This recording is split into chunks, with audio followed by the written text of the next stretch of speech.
días, ¿cómo están, gente linda? Siempre es un gusto saludarles desde Radio Pichincha, 95.3 FM, 94.5 en el noroccidente de la provincia, y saludos también a Carchi e Imbabura, 95.9, nos escuchan en tu radio. Bueno, empezamos con esta noticia que quisiera ustedes que me digan qué sabor se les queda en la boca, ¿no? Galo Quiñones, abogado de la familia de la subteniente Aidita Ati, informó que el caso se cerraría una vez que la Fiscalía de Orellana ratificó la decisión de la fiscal de Quito, Maribel Jiménez, de no acusar a los 6 implicados en el presunto delito de femicidio. Con ello, los militares sospechosos quedarían libres de toda responsabilidad.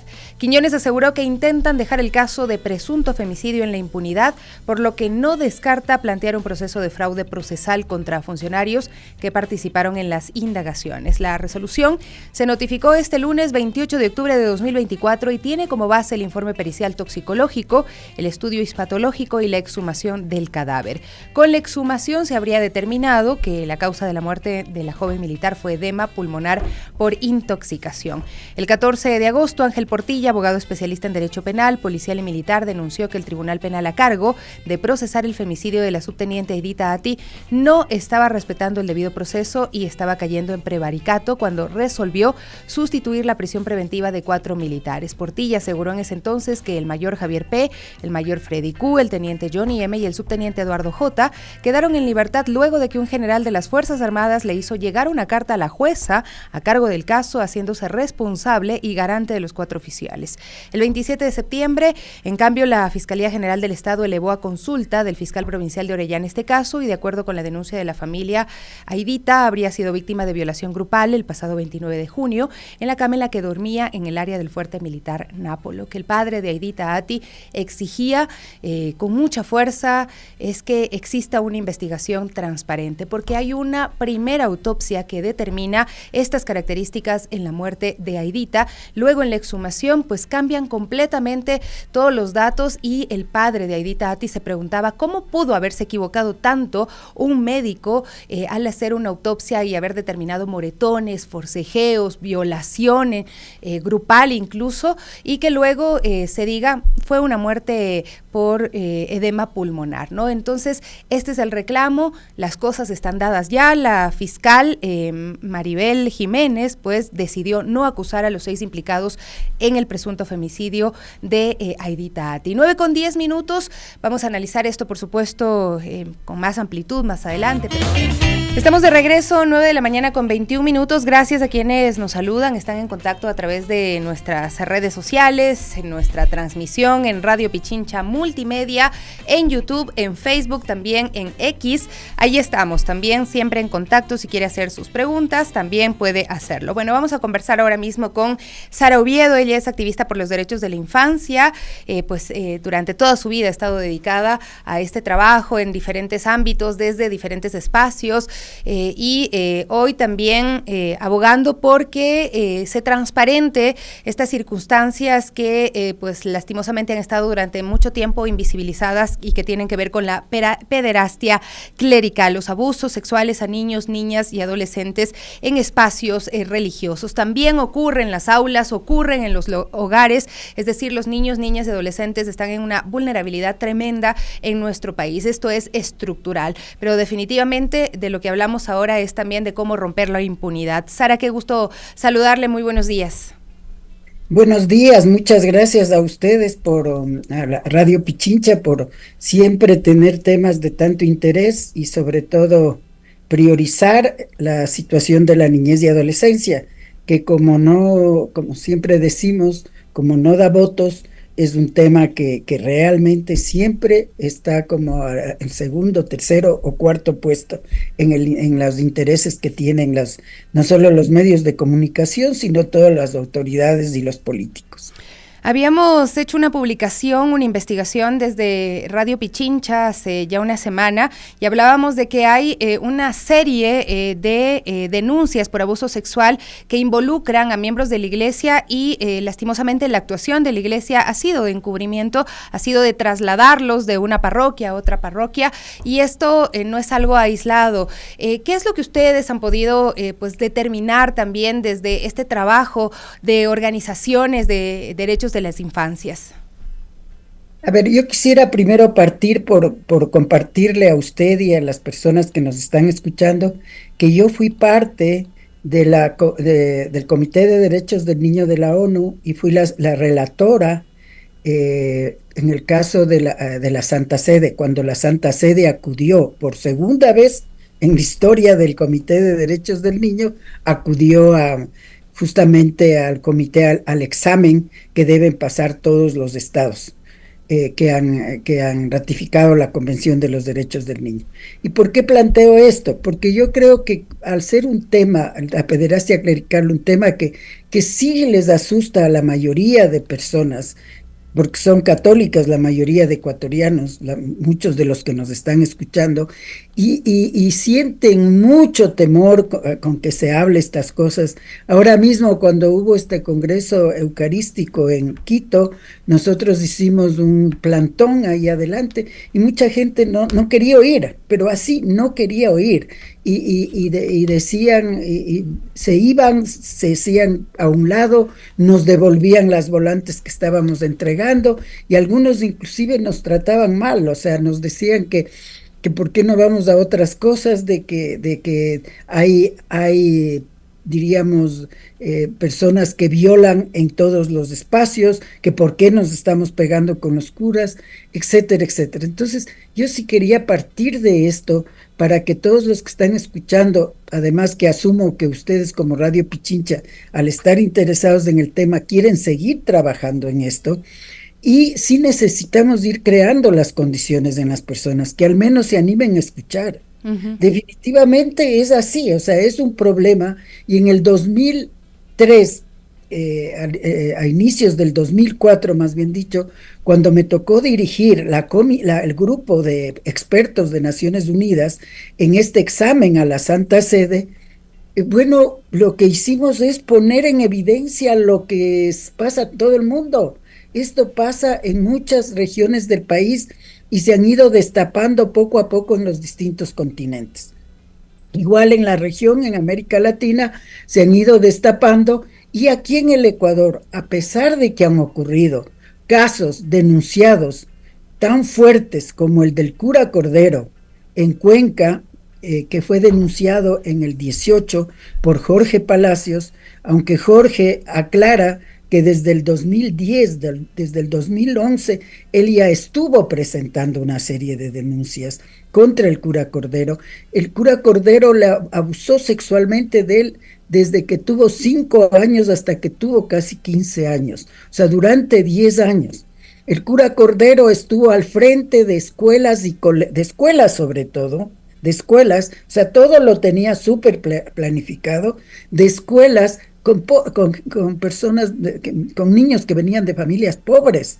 Entonces yo siempre me pongo a pensar y a decir cuántos cientos de casos habrá, porque de seguro fue Jorge y fue su hermano. Su hermano se suicidó, no está aquí para contarnos, pero esa es la realidad. Entonces, cuando ustedes hicieron este programa, yo realmente, y le digo a viva voz, que a todos los defensores de los derechos de los niños nos gustó muchísimo, nos gustó muchísimo el interés que habían puesto en el tema y los datos que sacaban. Ujú. Entonces, Es que estamos hablando de que son niños, niñas y adolescentes, de que esas personas que les devuelven las volantes quizá no se ponen en los zapatos de las víctimas, ¿no? Y si es tu hijo, si es tu hija, pero además lo terrible es que muchas veces, incluso cuando es tu hijo, decides callar por ese temor que también te impone la iglesia, que lo hemos visto en algunos casos que han sido denunciados y que pues en nuestros compañeros que han realizado la investigación acá en Radio Pichincha pues han detallado, incluso con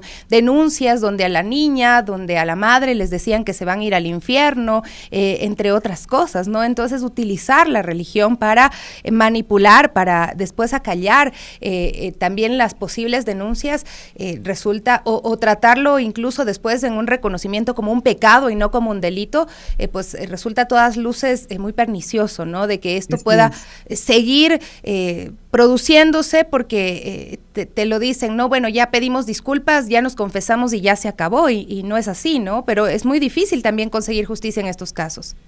Claro, y yo le decía que comencé así y quisiera decirles a las personas que nos están escuchando que es cierto que hay que hay criminales de estos que violan a niños en todos los espacios, que uno de los espacios, desgraciadamente, donde que más ocurre es la familia. Qué grave, ¿no? Qué grave. Pero necesitamos comenzarnos a enfrentar todos a estos problemas.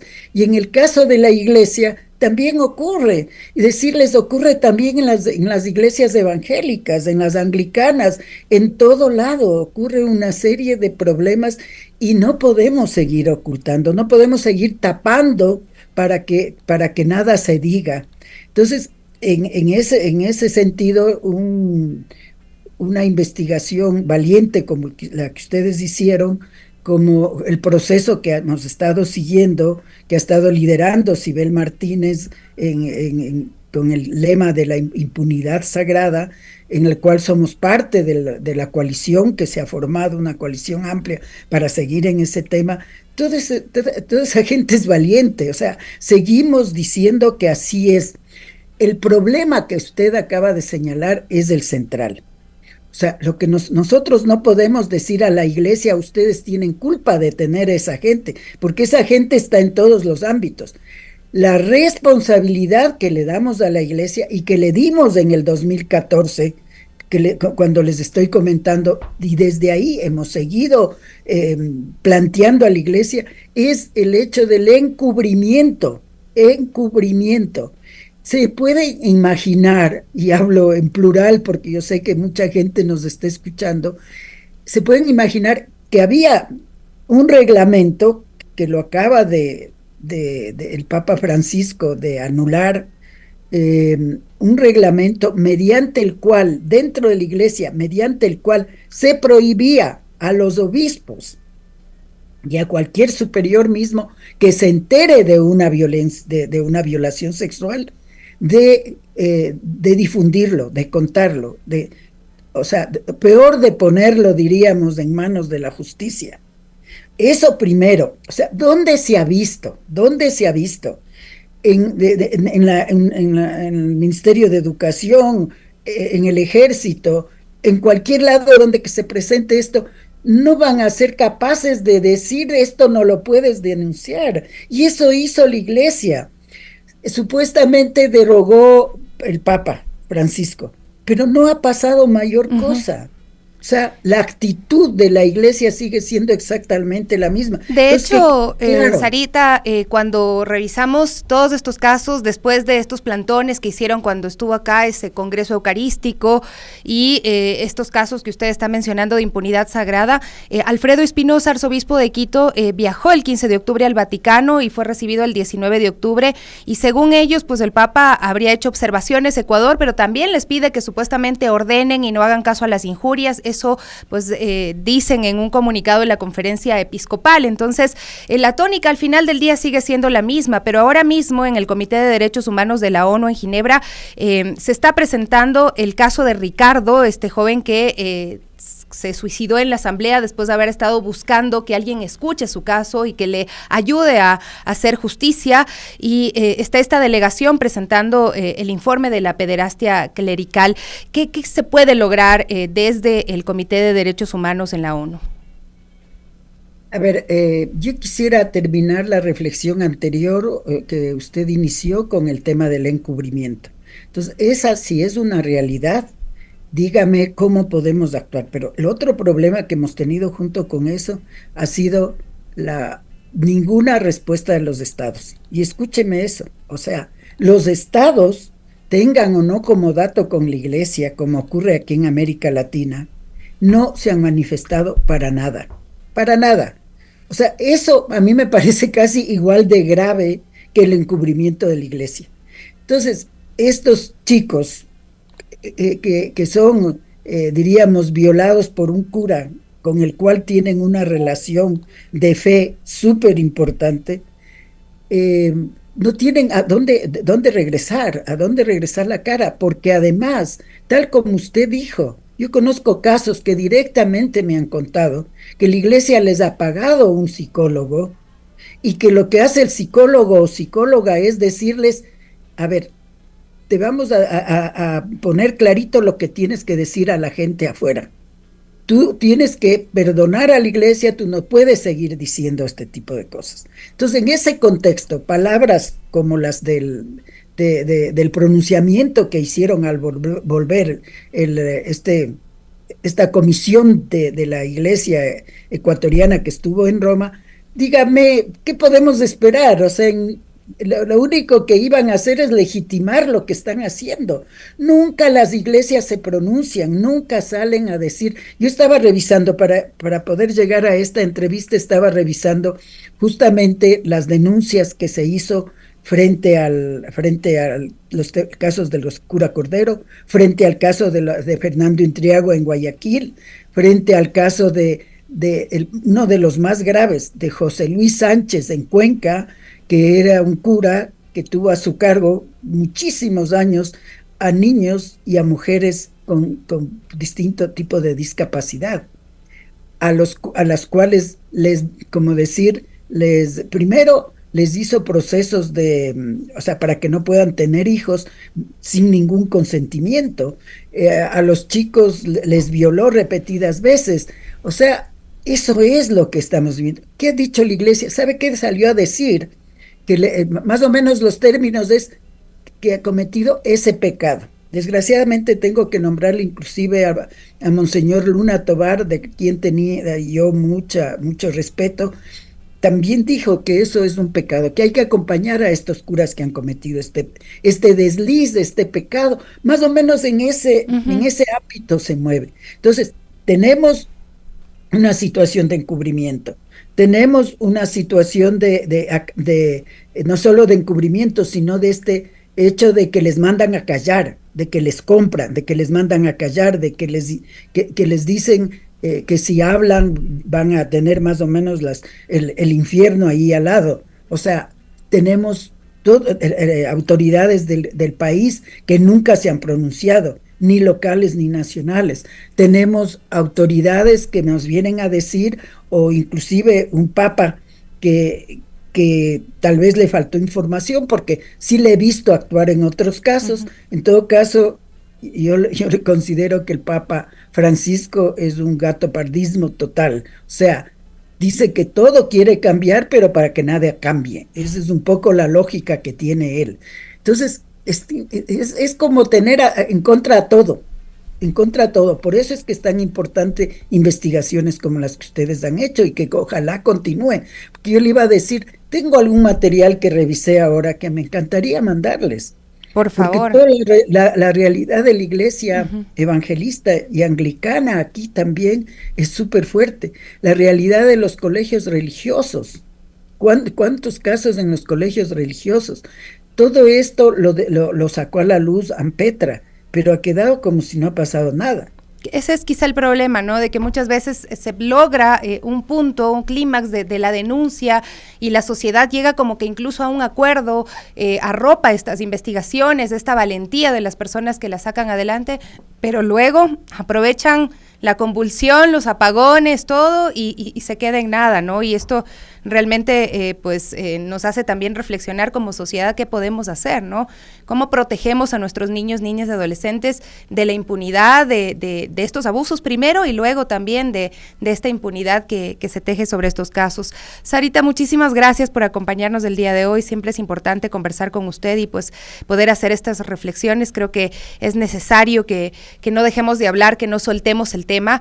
Aquí el equipo de la radio está comprometido con seguir dándole voz a las víctimas. También sabemos que, por ejemplo, el sacerdote que ha colaborado con esta investigación hoy mismo está amenazado y pues tiene miedo, al igual que las personas que se han decidido alzar la voz, pero si no lo hacemos, nuestros niños, niñas, los adolescentes están en riesgo, ¿no? Pero con esa mirada que es reflexiva también de que todos los entornos pues tienen estos riesgos para las infancias en nuestro país. Sara, muchísimas gracias por acompañarnos.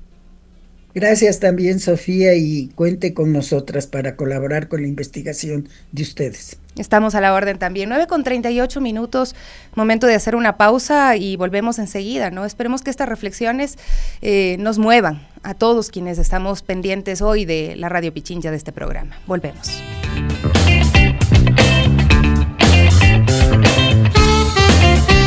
Volvemos, estamos de regreso con ustedes y también con nuestra compañera Evelyn Caiza. A esta hora se realiza la segunda Feria de Empleo con Quito en el Centro de Exposiciones Quito y estará hasta las 16 horas. Hay más de 1,000 vacantes disponibles. El encuentro se realiza con el objetivo de promover la articulación de oferta y demanda laboral mediante la generación de un espacio de concertación empresarial masiva que permita a la ciudadanía tener un contacto directo con las empresas participantes y la oportunidad de postular a sus vacantes. Evelyn, ¿cómo estás? Buenos días. Sería importante también conocer pues la realidad de estas personas que están buscando empleo, cuánto tiempo están sin empleo y cómo también esta circunstancia, estos apagones, esta crisis que se está generando en el país afecta aún las oportunidades que tengan de buscar opciones de vida, de emprendimiento. Buenos días. ¿Qué tal, Sofía? Amigos, buenos días. Así es, nos hemos encontrado con madres, incluso con bebés en brazos, personas con discapacidades, pero es un poquito lo que se vive en la Feria de Empleo con Quito que se realiza esta hora en el Centro de Exposiciones Quito, donde hay más de 1,000 vacantes abiertas para la empresa privada. Algunos de los datos es que en la feria anterior se contrató aproximadamente a 250 personas. Son buenas noticias en medio de lo que cabe, pero queremos conversar también un poco con la representante de Conquito para que nos cuente cómo se está desarrollando. Recordarles que la feria va a estar hasta las 16 horas, sin embargo, si usted quiere acudir a buscar una plaza de empleo, primero debe ingresar a www.conquito.org.es y registrarse. Y tras eso, usted se acerca acá al Centro de Exposiciones, esto en el Parque de la Carolina. Vamos a conversar con María Solís. María, ¿cómo estás? Muy buenos días. Lo que conversábamos, ¿no? Es lamentable ver un poco el desempleo en el país, sin embargo, estas iniciativas se abren, vemos que hay madres con niños, vemos que hay personas con discapacidad. ¿Qué es lo que se prevé en esta jornada? Buenos días, muchas gracias por el aporte. Bueno, creo que es muy importante porque la feria es un espacio de articulación o de encuentro entre buscadores de empleo y empresas.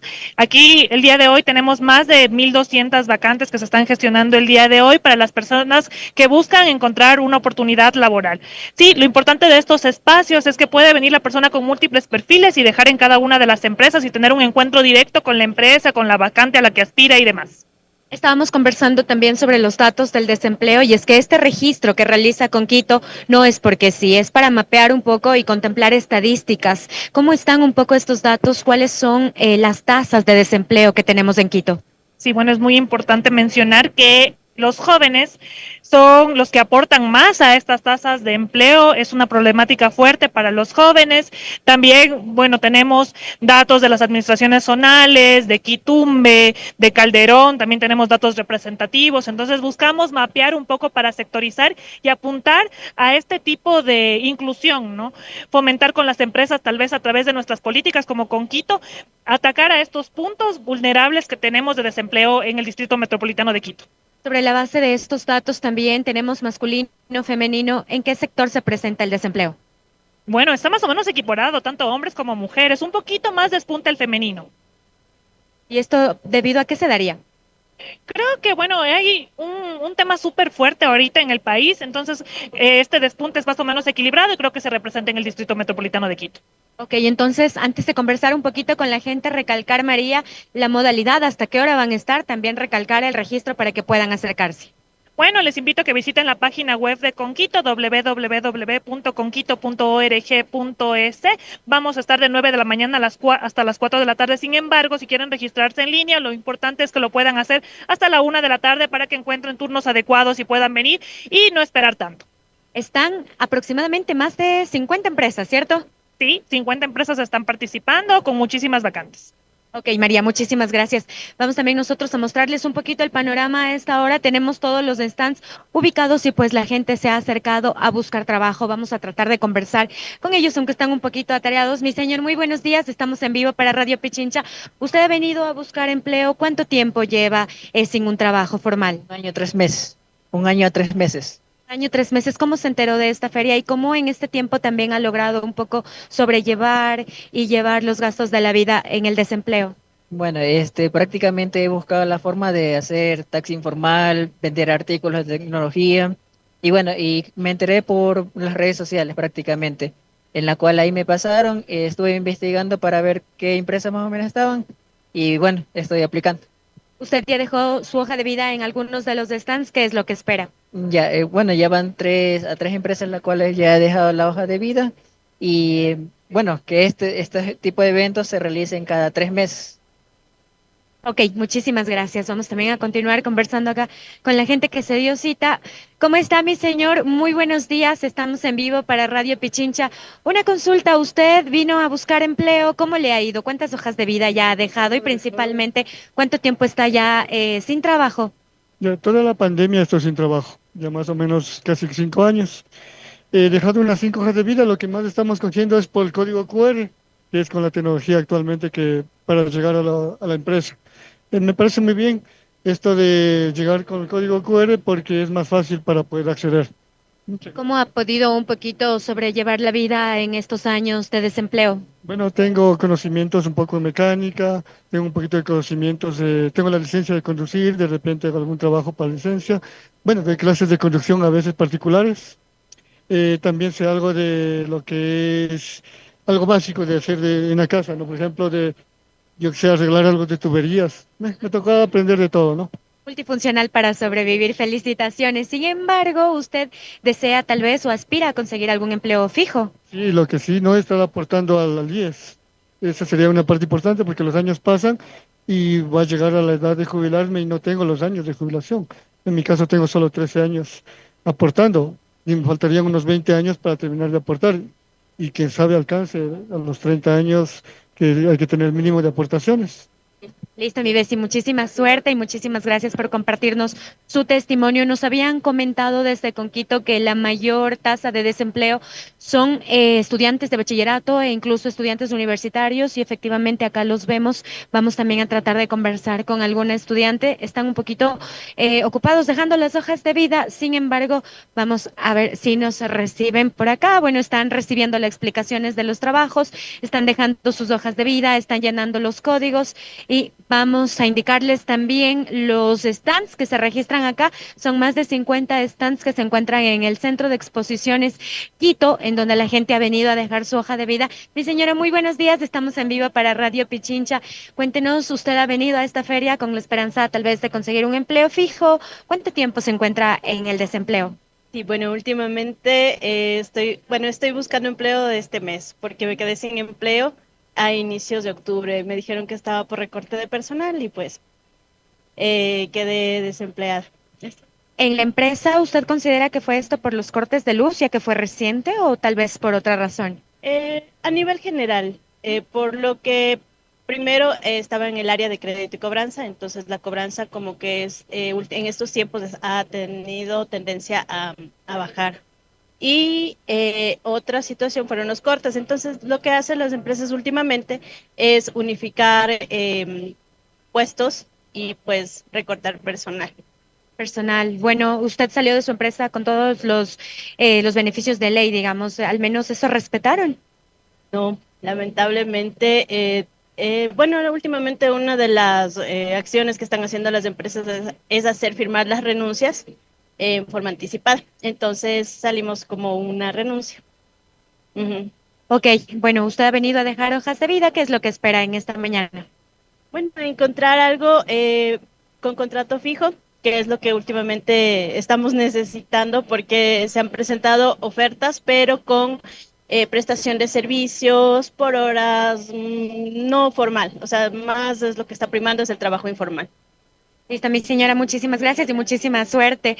Bueno, en estos testimonios que pudieron escuchar hemos sentido bastante nostalgia, bastante dolor de cómo la gente, debido a los apagones, principalmente en el último testimonio, pues ha sido prácticamente desplazada de un empleo fijo que tuvo y pues ahora, en menos de un mes, no les queda otra opción que levantarse y salir a buscar un nuevo empleo. El segundo testimonio que pudieron escuchar es que a pesar de que la gente tenga muchas habilidades, pues estas habilidades no les da la afiliación al IES, no les dan los derechos laborales que se necesita para una vida digna. Nosotros continuaremos pendientes de lo que suceda acá. Continúan ustedes en estudios con más noticias. Que tengan un excelente día. Muchísimas gracias, Evelyn. De verdad que, bueno, la verdad es que escuchar estos testimonios se vuelve muy duro, muy complejo.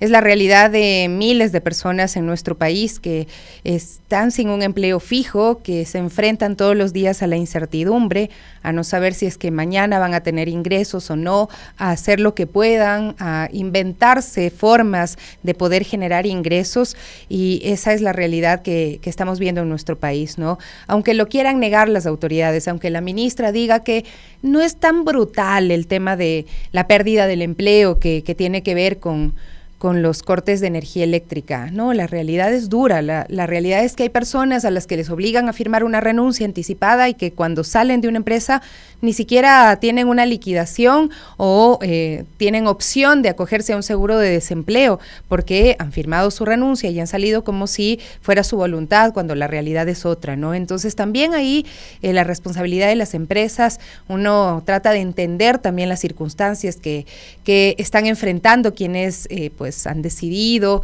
invertir en generar un emprendimiento y demás, pero aquí estamos hablando de una corresponsabilidad ciudadana y también la necesidad de que haya una protección estatal, porque el desempleo, así como la desprotección estatal, son realidades que afectan profundamente la vida de millones de personas también en nuestro país. 9:52, Gaby Cruz está ya con nosotros en esta mañana, conectada a través de la vía telemática. ¿Cómo estás, Gaby? Buenos días.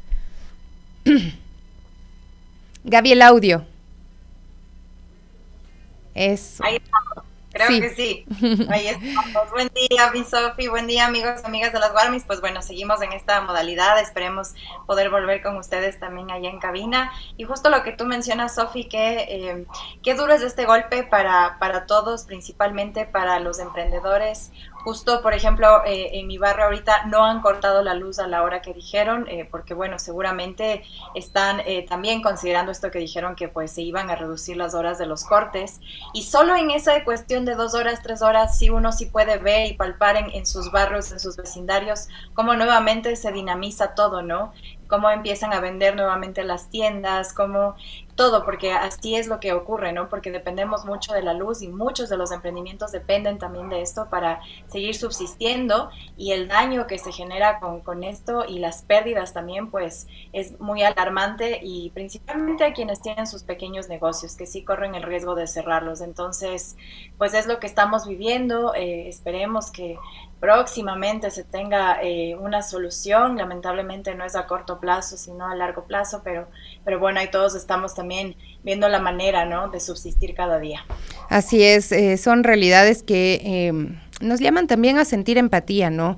Y a mirar, como siempre digo, nuestros propios privilegios, que nunca nos nublen nuestros privilegios, que entendamos la realidad del otro, de la otra, de las personas que de pronto están incluso en las calles vendiendo cualquier cosa o por catálogos, o que te dicen, mira, estoy emprendiendo vendiendo dulces. La verdad es que es lo que queda, ¿no? Es la esperanza que tienen. Pero además de esas personas que han decidido emprender, también están afectadas, también encuentran en este momento una desesperanza porque no sabes cuándo vas a tener luz, porque las 3 horas al día no te alcanzan para hacer el emprendimiento que tenías. Vemos las peluquerías, por ejemplo, cerradas, o sea, es imposible para ellas trabajar sin energía eléctrica y están cerradas, o sea, tienen 3, 4 horas hábiles al día para poder realizar trabajos, que esto se vuelve pues inhumano porque los están prácticamente dejando sin empleo. Son responsables de la pérdida del empleo en nuestro país, Gaby. Y bueno, vamos a seguir hablando de lo que pasa en el Ecuador, de lo que pasa en nuestro país y cómo hay prioridades y prioridades, ¿no? Habíamos visto que organizaciones como la CONAIE, CEDU o el Frente Antiminero ayer alertaron la militarización de Palo Quemado en Cotopaxi, donde hay resistencia de los habitantes a un proyecto minero. En esta parroquia de Palo Quemado en el cantón Sichos, en la provincia de Cotopaxi, las alarmas se volvieron a encender. Ya ha habido antes enfrentamientos y la madrugada de este lunes 28 de octubre, al menos 8 camiones llenos de militares arribaron al lugar.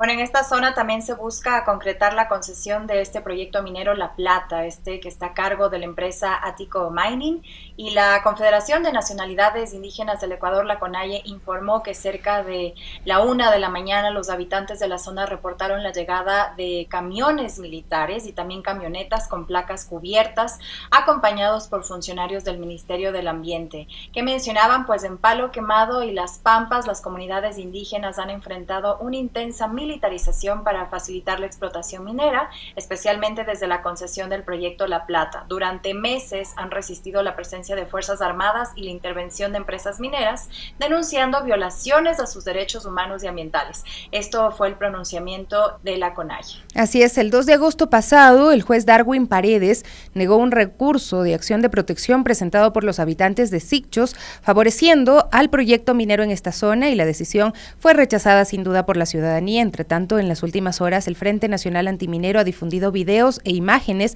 en las que se evidencia la total militarización en Palo Quemado. Así es, pero ¿a qué se debe esta presencia de militares en esta zona?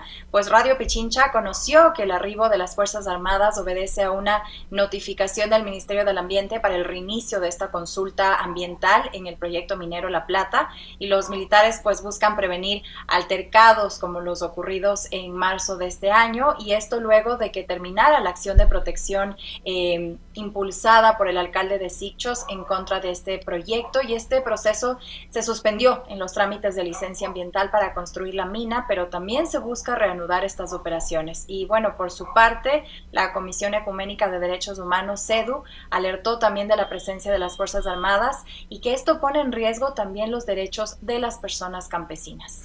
Según los testimonios de la comunidad, esta inusual presencia militar busca imponer nuevamente la consulta ambiental, un proceso que carece de legitimidad y consulta real con las comunidades afectadas, observó la organización. En ese sentido, la CEDU hizo un llamado urgente a la Defensoría del Pueblo para que tome medidas inmediatas que prevean la vulneración de derechos de las personas. Incluso la Comisión de Transparencia y Participación Ciudadana de la Asamblea Nacional abrió un proceso de fiscalización para este caso. ¿Cómo se puede realizar una consulta que además se supone que debe ser libre, previa, informada, con una total militarización? O sea, te tienen la escopeta encima para que tú te pronuncies sobre un proyecto minero, sobre si se abre una mina, se dañan los recursos, etcétera, se perjudican las comunidades, pero te lo están pidiendo reflexionar con una escopeta o un fusil encima de tu cabeza. Entonces, tampoco se puede dar, y este es el reclamo que hacen las organizaciones de derechos humanos que están manifestando que hay una violación ya en este momento a lo que es este proceso de consulta libre, previa e informada. Y por otro lado también, Gaby, hay un total de 16 denuncias que está enfrentando el Ecuador ante el Comité de Derechos Humanos de la Organización de las Naciones Unidas, que sesiona ahora mismo en Ginebra, Suiza.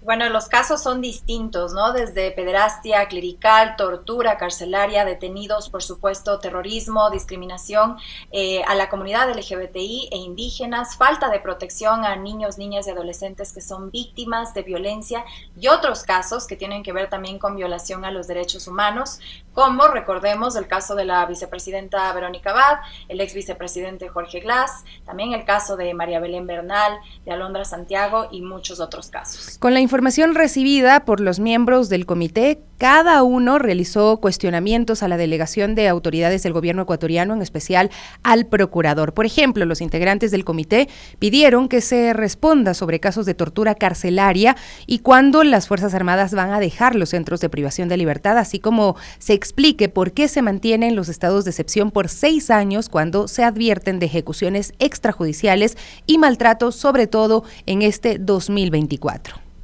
Los miembros del comité advirtieron que según información proporcionada por la Fiscalía de Ecuador, pues ha abierto 31 investigaciones por tortura y hay 226 por abuso de autoridad. También se dijo que de enero a mayo de 2024 se reportaron 35,000 detenciones bajo acusaciones de terrorismo, y en este punto solicitaron que se diga el estado de estos casos en materia judicial. Y también, bueno, se habló en este tema de derechos humanos, Max Medina, como parte de la coalición para la lucha y erradicación de la pederastia clerical en el Ecuador.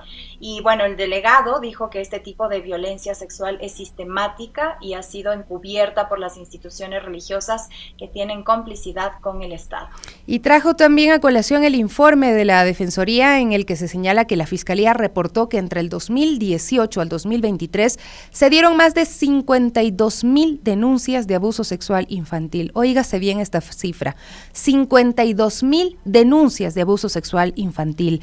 De esa cifra, el 95% es de una alarmante impunidad y un 30% de ese porcentaje correspondería al entorno institucional, entre ellas el clero.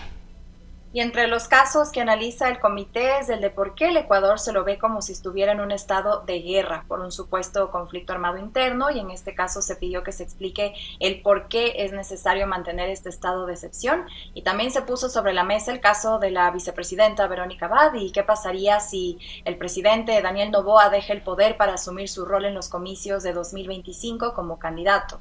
Y si bien el caso del ex vicepresidente Jorge Glass pues será tratado este día, Norma Espinel, mamá del ex vicepresidente, dio también su testimonio sobre lo que él está viviendo en la cárcel La Roca. Así es, esto en Guayaquil, donde está privado de su libertad desde la incursión en la Embajada de México en Quito, registrada el pasado 5 de abril. 10 de la mañana con 1 minuto, bueno, vamos a hacer una brevísima pausa. De regreso estaremos hablando acerca de la prevención del cáncer de mama. Ya volvemos. Estamos de regreso, Gaby todavía está con nosotros, no se le ha ido la luz. Sí, todos mis Sofis que les decía, como no han cortado, y bueno, aquí la gente también está en esa incertidumbre, uno no tiene esa necesidad de ir a activar, no activar, pero uno no sabe, de claro, repente sí. Se va la luz. Ayer también me dieron 12 minutos de gracia a las 6 de la tarde, uno dijo, ya bueno, me salvé, y nada, cortaron igual, no a le la pasó, hora. Le pasó a nuestra compañera Gaby el día de hoy, estaba precisamente hablando hasta que invocó el tema, cuando pronunció la palabra luz, estaba en la impresión de un documento y creo que llegó a la mitad. El momento que dijo, ¿a qué hora se irá la luz? Se fue la luz. Pero sí habíamos tenido como 1 hora más de gracia. Esto entendemos, es porque los caudales en algunos embalses en algunos proyectos están mucho mejor y se puede abusar un poquito, ¿no? Pero luego ya sabemos que cuando se abusa, al final después ya no son 14, sino son 16. Pero bueno, ya lo vamos a dejar eso para más adelante para revisarlo también. Pero Gaby, Evelyn ha ido a los centros comerciales a ver qué está pasando, porque parece que ahí es donde se está refugiando la gente. Así es, pues los patios de comidas de los centros comerciales se llenan de trabajadores y también de estudiantes quienes no cuentan con luz en sus domicilios y no les queda otra opción que asistir a estos lugares donde incluso se sienten incómodos, ¿no? Y algunas personas se quedan hasta que el lugar cierre. Pero escuchemos más detalles con nuestra compañera Evelyn Caiza. Con estudiantes y trabajadores ocupando sus mesas, así es como lucen los patios de comida de los centros comerciales de Quito. Pero no precisamente están comiendo o conversando o en un momento de esparcimiento. Se encuentran trabajando y estudiando, ya que en sus hogares no pueden hacerlo porque no tienen luz. Una de ellas es Andreina Durán, quien nos cuenta que en ocasiones permanece trabajando incluso hasta las 11 de la noche en un centro comercial. Puesto a que llegaba ya tipo 6 de la tarde, ya no tenía nada de luz. Y como cerca de mi casa hay un centro comercial, pues ahí me iba hasta que a la hora que me corrieran a casa hasta las 11 de la noche, yo permanecía en el acto y así como yo, muchísimas personas que iban con laptop netamente a trabajar. Indica que para poder hacerlo compra algún alimento o bebida en el patio de comidas. Sin embargo, cuando lo termina le toca disimular y se siente muy incómoda. Me sentí incómoda porque mucha gente conversaba, como eran muchas personas que estamos sentadas en las mesas, entonces mucha gente decía, ¿por qué ocupamos si no estábamos comiendo? Entonces eso pasaba la gente murmurando, oye, no están haciendo nada y no están consumiendo y están ahí. Lo mismo le sucede a Patricia Gamboa, a quien la encontramos terminando una reunión de trabajo virtual. Indica que los apagones no le permiten trabajar y que incluso está atrasada con pendientes de la oficina. Creo que aquí nos reunimos todas las personas que tenemos este inconveniente. Yo también trabajo en la oficina, pero también desde mi casa, y en la casa imposible terminar los trabajos, entonces veo también que estudiantes están llegando acá porque no pueden tener las clases virtuales por este asunto de la luz. Y en efecto, junto a los trabajadores encontramos a estudiantes con cuadernos, esferos y computadoras en las mesas del centro comercial. A algunos los acompañan sus padres, a otros no. Bruna, por ejemplo, dice que también consume algo para poder estar allí. Hago las cosas que puedo como en hojas y así. A veces solemos comprar como un café o helado o el almuerzo también. Me quedo desde las 2:30 o 3 hasta las 4:45. El tiempo que le toma estar en el centro comercial terminando sus tareas es de entre 2 y 3 horas. Para Radio Pichincha, Evelyn Caiza. Bueno, por favor, también tengan cuidado con lo que comen afuera porque están a la orden del día las infecciones gastrointestinales, pero bueno, en este caso vemos que es la necesidad de la gente de poder trabajar un ratito más porque tiene muchos pendientes, ¿no? Y se va acumulando o simplemente pierdes. El tiempo no se recupera y hay trabajo que tampoco se recupera, Gaby. También tomar en cuenta que uno al asistir a estos lugares debe consumir para poder acceder incluso al internet o tal vez a alguna mesa, y eso también es incurrir en gastos que no estaban considerados, y pues la incomodidad también. A veces uno tiene reuniones, así por ejemplo vía Zoom, o tiene que hacer algo con mucha concentración y pues lamentablemente estos espacios no dan ese tipo de servicio porque no son específicos para esto, pero bueno, sí mencionar que sí existen otros espacios como los coworking que están habilitando desde diferentes zonas, y escuchábamos de la prefectura de Pichincha. Hoy también la presidenta del Legislativo, Viviana Veloz, dijo que en la asamblea se va a habilitar un espacio de coworking principalmente para niños, niñas y adolescentes que están también en sus casas sin poder hacer sus deberes, sin acceso a internet, así que también próximamente van a habilitar un espacio así. Bueno, es la manera en la cual se debe trabajar durante estos meses.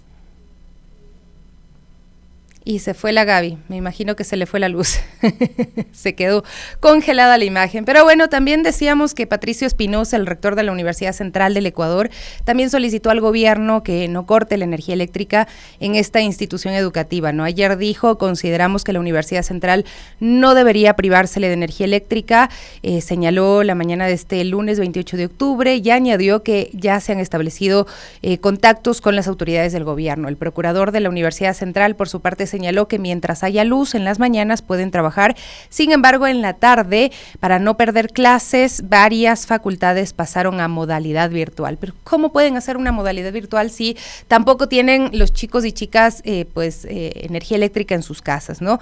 Patricio Espinosa mencionó que en la universidad se estudian alternativas de energía eléctrica como la energía eólica, solar y nuclear. Tenemos facultades que están trabajando en esto. Sobre estos proyectos, el rector pidió ayuda al gobierno nacional para que se puedan financiar y sean utilizados en beneficio del país. Bueno, esta es la forma amable de decir las cosas.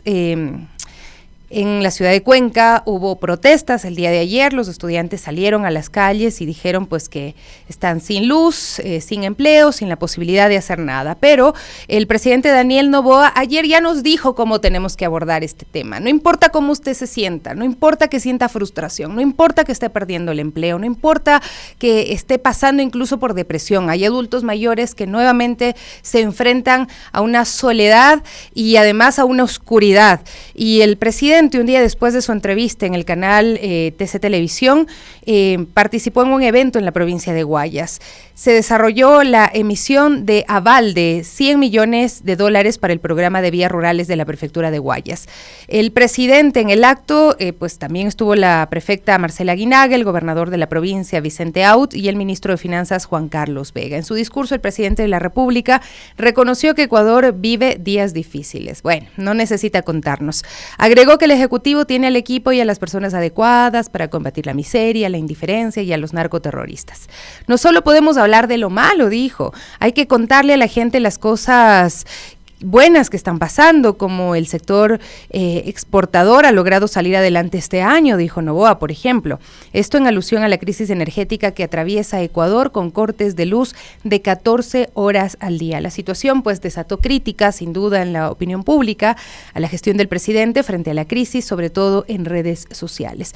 Aunque el jefe de Estado espera que para diciembre de este 2024 la crisis energética esté solucionada, la prefecta Marcela Aguinaga sostuvo que ante tantos días difíciles de oscuridad y de pesimismo, este aval es una buena noticia para la provincia. No creo que tenga calidad moral para decirnos cómo debemos hablar de lo que está ocurriendo hoy en día.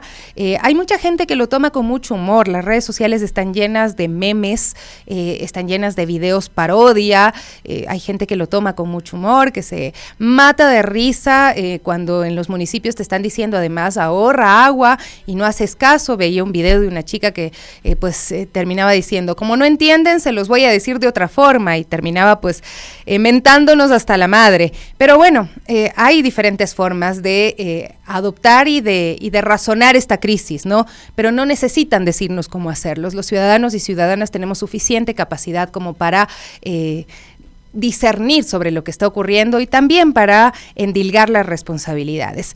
A propósito de la crisis eléctrica, ¿no? La hidroeléctrica más grande del país, Coca-Codo Sinclair, ha demostrado ser una pieza clave para reducir el impacto de los apagones en el país. Pese a las críticas por supuestos problemas estructurales, la hidroeléctrica Coca-Codo Sinclair da un respiro al gobierno en momentos donde el país enfrenta apagones de hasta 14 horas diarias. Los apagones a escala nacional empezaron el 18 de septiembre de 2024 y se prolongarían hasta abril de 2025, según estudios técnicos de la Corporación Eléctrica del Ecuador, CELEC. En ese panorama, la hidroeléctrica Coca-Codo Sinclair, la más grande del país con una potencia instalada de 1.500 megavatios, permite apagar el complejo hidroeléctrico Paute, cuyos embalses están en niveles críticos. Al menos esto ocurrió la mañana del domingo 13 de octubre, por ejemplo, el 14 y también este 28 de octubre de 2024. El Operador Nacional de Electricidad, CENACE, a través de un comunicado informó que debido a un incremento en el caudal de la central Coca-Codo Sinclair, registrado ayer, los cortes programados se están reduciendo a escala nacional mientras el caudal afluente lo permita. Esa horita más de energía, esos 16 minutos de bonus que tiene, se los debe a Coca-Codo Sinclair. 10 de la mañana con 14 minutos, ya está con nosotros nuestra invitada, a quien saludamos para hablar acerca de la prevención del cáncer de mama, un tema importantísimo, sobre todo cuando estamos hablando de la vida de las personas, en este caso de las mujeres. La doctora Andrea Portalanza nos acompaña, bienvenida. Sabemos que en Ecuador cada año se diagnostican 4.038 mujeres con esta enfermedad y en octubre estamos conmemorando el mes de la lucha contra el cáncer de mama y es importante generar conciencia en la población. Doctora, ¿cuáles son los factores de riesgo más comunes para desarrollar cáncer de mama? Hola Sofía, la verdad que gracias por esta entrevista. Y bueno, tal como lo indicas, el cáncer de mama es el cáncer más frecuente a nivel mundial, ¿no? Aproximadamente 2.3 millones de personas son diagnosticadas al año, según la Organización Mundial de la Salud. Y en el Ecuador es el principal cáncer en las mujeres y es la principal causa de muerte también en nuestras mujeres por cáncer de mama. Ahora, ¿cuáles son esos factores de riesgo? Y creo que justamente esa es la importancia de por qué nosotros damos esa visibilidad de estos números y cómo podemos trabajar de manera colaborativa con el sector público y privado. Existen factores genéticos, ya que existen mutaciones genéticos que aumentan, por supuesto, un 70% del riesgo de cáncer de mama. Pero también es por esa historia familiar, ya sea por la abuelita, ya sea por esa abuelita, por la mamá, la tía, y hay un riesgo posible de estas mutaciones. Los segundos son factores hormonales. Una menarquia temprana, una menstruación temprana, aumenta el riesgo debido a la herencia o al tiempo prolongado de estrógenos que tenemos las mujeres. Esa carga hormonal, ya la perimenopausia, menopausia, ya es un riesgo que nosotras tenemos. Segundo, un riesgo importante creo que es el sobrepeso y la obesidad. Y es un factor de riesgo que es modificable, pero es un factor que hemos visto que está incrementando durante estos últimos años. 6 de cada 10 ecuatorianos tenemos un problema de sobrepeso y obesidad. Y se junta con la tasa de crecimiento en cáncer de nuestras mujeres. ¿Por qué el sobrepeso y la obesidad? Porque el tejido graso, el tejido adiposo, tiene una exposición mucho más alta a los estrógenos. Uh-huh. Entonces, eso hace, por supuesto, que tengamos un riesgo mucho más elevado. El consumo de alcohol, la inactividad física, una dieta pobre en nutrientes, ¿no? En fibra y que sea muy alta en grasa, también forma un desequilibrio hormonal en el que estamos mucho más aptos, mucho más cercanos a los estrógenos. Y esto hace que tengamos un desbalance. Y todos esos son factores de riesgo para tener un cáncer de mama. Lo primero sería entonces prevenir esto que depende de nosotros, que son conductas, que son hábitos, ¿no? Pero también usted mencionaba lo otro, que son estos factores genéticos, que también deberían llamarnos la atención. Por eso es tan importante la prevención, doctora. ¿A qué edad se recomienda comenzar a realizarse los exámenes de detección de cáncer de mama y cada cuánto tiempo deben repetirse? Porque bueno, a veces es de pronto, las mujeres nos terminamos preocupando muy poco por nuestra salud en la acción, en la práctica, ¿no? Solo cuando ya estamos que no podemos más, vamos al médico. Totalmente. La Organización Mundial de la Salud indica que toda mujer a partir de los 50 años tiene que hacerse un test, una mamografía de control. Pero ¿qué es lo que pasa? Hay factores genéticos, factores ambientales, estos modificantes que te comentaba, que están incrementando sí o sí. 6 de cada 10 mujeres tenemos un problema de sobrepeso, obesidad. ¿Qué es lo que dice? Entonces, ¿qué es lo que dice la American Cancer Society? Ellos dicen que toda mujer a partir de los 45, incluso a partir de los 40 años, empieza esta etapa de perimenopausia, que tengamos un control mamográfico. Importantísimo, clave. Un control anual o cada 2 años, dependiendo del riesgo, del factor de riesgo de la paciente. Si yo soy una mujer que tiene un riesgo familiar por una mutación genética, soy una mujer que tengo que hacerme un control desde los 40 años, incluso antes, si es que encuentro alguna patología en la mama o una lesión en la mama, para tener ese control adecuado. Pero ¿qué es lo que pasa? Muchas veces en las zonas rurales o incluso en las ciudades más grandes no tenemos ese acceso tecnológico a una mamografía de manera temprana. Eso por un lado de acceso, el diagnóstico, ¿no? Que es un problema del sistema público que todos tenemos que estar muy presentes. Pero también existen muchos mitos, miedos en el diagnóstico del cáncer de mama. Uh-huh. Hemos identificado, trabajamos de manera muy colaborativa con empresas privadas y también públicas para llegar a estas zonas rurales más lejanas. Y es sorprendente cómo muchas veces los miedos no nos permiten tener un diagnóstico temprano. ¿A qué le temen? Al diagnóstico per se de cáncer, uh-huh. Porque ya el cáncer de mama ya no tiene ya no se cataloga como una enfermedad que genera una muerte, sino más bien es una enfermedad crónica. La podemos es tan crónica que el paciente puede vivir 5 o 10 años con un 99% de tasas de supervivencia. Entonces, el paciente, como no lo conoce, tiene miedo de tener ese diagnóstico y no se hace una mamografía. El segundo es el dolor de la mamografía. Existe un miedo de que la mamografía duele. Y no duele, es un examen muy sencillo, muy rápido, en el que tenemos que tener esa costumbre de empezar a cuidarnos. Tercero, es que muchas veces nuestras tomas de decisiones de la salud no las tenemos nosotras, sino que en las zonas rurales, especialmente zonas familiares, que toman estas decisiones respecto a nuestra salud. Porque existe mucho machismo alrededor, porque existe violencia alrededor de las familias, de las comunidades, y esas han sido esas barreras en las que las mujeres no tenemos un diagnóstico temprano. Ahora también, Sofía, las mujeres somos cabezas de nuestra familia. Y por supuesto, conocer, saber que tenemos un cáncer de mama, limita nuestras posibilidades laborales, de tiempo, de estar con nuestras familias, de estar involucrados en la sociedad, y eso también limita a que yo tenga un diagnóstico temprano. Esa es la realidad que vive en nuestro país. Y no solo en nuestro país, a nivel global. Ay, me dejaste un poco pensando en los casos que hemos abordado, ¿no? También nosotros desde la comunicación, ¿no? Ver cómo se cambia, se transforma la vida también de una mujer que vive con cáncer de mama, ¿no? Pero aún así hay que decir que a día de hoy hay tratamientos y la importancia de detectarlo a tiempo cambia y transforma totalmente el panorama. ¿Qué pasa si detecto a tiempo y si no lo hago? Una mujer que se diagnostica de manera temprana, tiene una posibilidad del 99% de tasa de supervivencia. Una paciente que puede sobrevivir un 99%, o sea, de la tasa de supervivencia. Esto es increíble, eso antes no pasaba. Versus un cáncer metastásico, que a pesar de que se puede cronificar la enfermedad, las tasas de supervivencia sí disminuyen. Pero en un cáncer de mama temprano, yo tengo una posibilidad de tener una cirugía mucho menos agresiva, uh-huh. O tener tratamientos mucho más innovadores y menos agresivos. Y eso nos permite, por supuesto, como mujeres, estar involucradas en la sociedad, en nuestras familias, ser productivas, en saber en luchar por esta enfermedad. Es tan importante. En cambio, a diferencia cuando te diagnostican un cáncer de mama tardío o metastásico, por lo general este cáncer tienes menos posibilidades de tener tratamientos innovadores. Las tasas de supervivencia sí disminuyen, a pesar de que podemos cronificar ya una enfermedad. Pero ya los procedimientos son mucho más agresivos. La cirugía es más agresiva. Si ya tiene metástasis al hueso, a pulmón, a cerebro, ya es una enfermedad que requiere otros tipos de tratamientos. Y eso lo hace siempre mucho más complicado. Y también el entorno familiar, por supuesto, el impacto que tiene en el entorno familiar y el impacto que tiene en la sociedad. Por eso que en el Ecuador el 7% de las pacientes fallecen. ¿Por qué? Porque se diagnostican de manera tardía. No hay salud preventiva. Aproximadamente 20-30% de las pacientes se diagnostican de manera tardía versus otros países del primer mundo, donde este porcentaje es mucho más bajo, un 10%, un 8%. Ahora, doctora, nos hacen una pregunta. Nos dicen, ¿el uso de anticonceptivos o terapias hormonales aumenta el riesgo de desarrollar cáncer de mama?